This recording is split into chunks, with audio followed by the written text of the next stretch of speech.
All right, so we knew for a while that Palantir was in the running for a pretty big contract, and the reason for this was because it was reported a while back that the NHS, which is part of the National Health Service in the UK, which is the National Health Service in the UK, is looking to overhaul its entire data program. So let's go into the article I published on dailypalantir.com, which is my Palantir blog, a while back, and then we're going to go into the news article released by the Financial Times. So this article I published here, which was Palantir is in line to win a big contract right here. It's not 260 million, that's 260 million pounds. It's actually $330 million. So it was reported by the Digital Health magazine in the UK that the new data platform, it's a federated data platform, will be built around 5 major use cases, each wide-ranging in scope. Each of these wide-ranging use cases is what the NHS wants to focus on, and they're looking for a partner to completely overhaul and build out that infrastructure in order for them to have a data-driven approach to all their operations.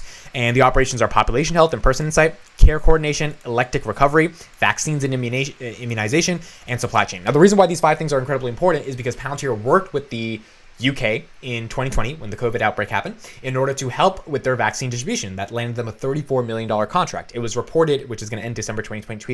It was reported about 2 months ago that Palantir is increasing or decreasing the backlog of patients in the NHS, and the backlog is really big because it's an entire national health service, so there's a lot of patients on backlog, by over 28%, which is a really, really good deal as well. So it seemed obvious that Palantir was working with the UK in a very sophisticated way to overhaul or at least redo the way they integrate data analytics and AI when it comes to actually being able to give health services to the country, and that's a very vital thing to be able to give health services to a country.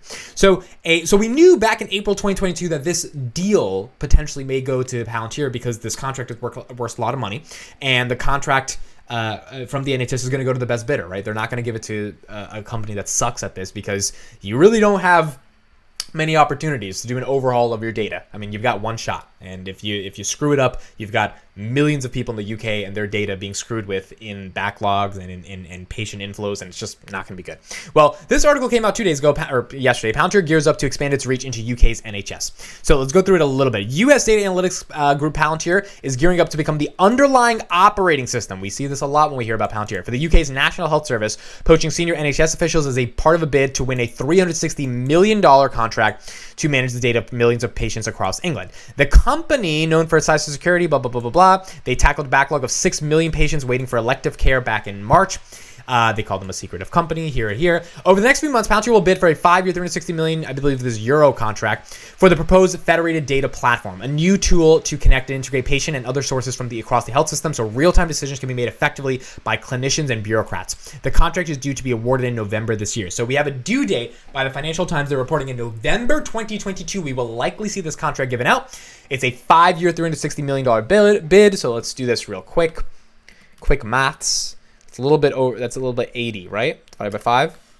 72. Okay, 72 million per year they would be getting if they get this. Now, outside of the money, the other reason why this is incredibly important is because if they become a central operating system for the UK's healthcare system, like, it is very likely that that serves as a precedent for them to become a central operating system for other European countries and their healthcare systems, and for other systems in the UK, whether it comes to defense or whether it comes to military, whatever it may be. Palantir is integrated very heavily in the United States, but the European markets are a multi-billion dollar TAM.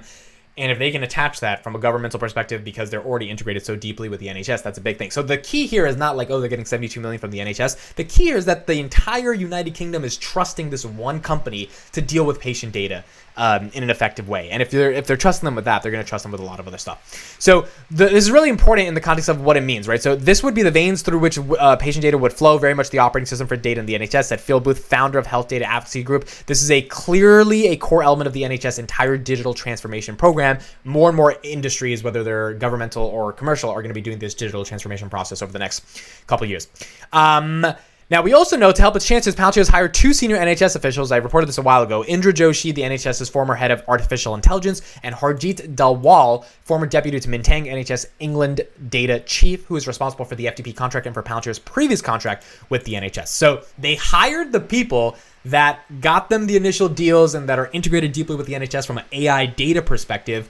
So, I mean, to me, my question is, what other company is going to get this deal? And like, I don't know. It's hard to imagine another company could get this deal. Palantir has said this is a must-win deal for them, said a person with knowledge of Palantir's expansion plans in the UK. This is a 5-year contract with an option for an extension of 2 years. Many people think it's really $1 billion over 10 years. Once Palantir is in, how are you going to remove them? The move comes as Palantir growth slowed significantly. Its sales in the first quarter rose 31% compared with a rise of 49%.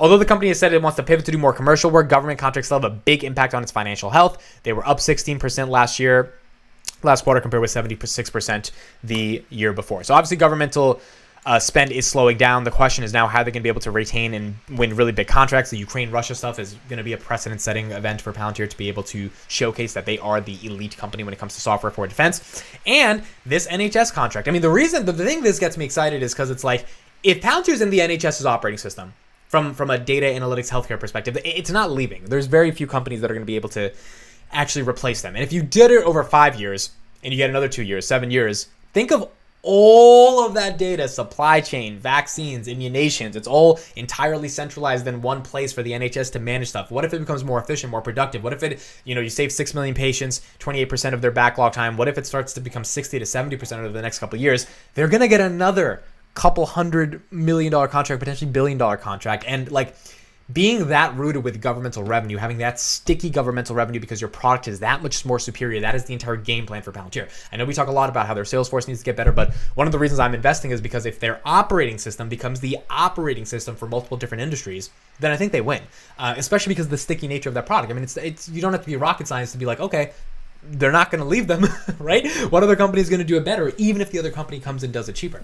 So that's the first thing. The second thing is that they do need to win this contract, because if their TAM in the UK is in the billions when it comes to the governmental spend, integrating there now and over the next couple of years is important, especially when the stock price is down. I mean, this move, if they get this deal, is not going to increase the stock price, because I with everything coming up with inflation today, 8.6%, kind of wild. Did a video on that.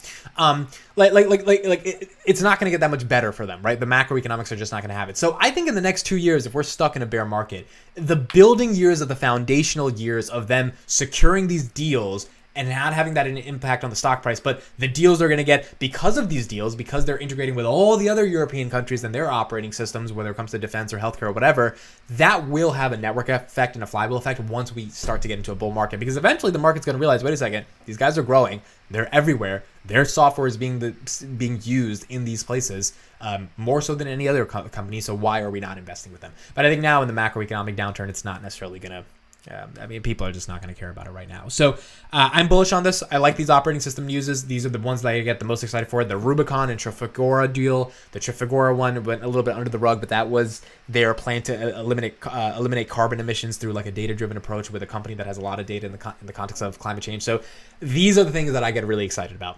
The deal is great if they get this deal, but if they can ultimately set a precedent, that's the most important thing. The other thing is it's really important for them to get this deal to prove that they're not a secrety data shadow spy firm, because a lot of people in the UK, and I did a video on this a while back, which will probably be the ending card of this video when you check it out, is they didn't want Palantir because GDPR regulations, ethics, data privacy. I mean, the UK, the people in Europe take that stuff very, very seriously, much more seriously than people in the United States. So Palantir was boycotted for a while in the UK, and then the people realized, wait a second, their software is actually helping. They're not trying to steal our data. They're not trying to spy on our data. They're trying to efficiently manage that data. It's the biggest misconception around Palantir.